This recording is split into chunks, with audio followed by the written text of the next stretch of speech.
Hi, my name is Katie and I'm a Dyson expert, and I'm going to answer the question, how do I choose what Dyson tools to have in the box? So when you're picking your Dyson vacuum, the main thing to focus on is the cleaner heads. So if you have all carpets in your house, then this direct drive head is perfect for you.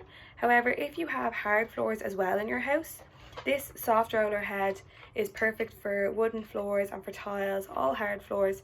This is one that you should probably choose to go with your machine.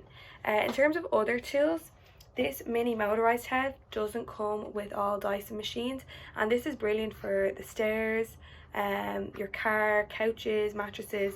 This is really brilliant for those things as well. So they're the factors to consider when you're picking what tools that'll come with your Dyson machine. And if you've any other questions about this, you can visit dyson.ie and live chat with a Dyson expert, or if you've any other demo requests, you can leave a comment below this video and use the hashtag #AskADysonExpert.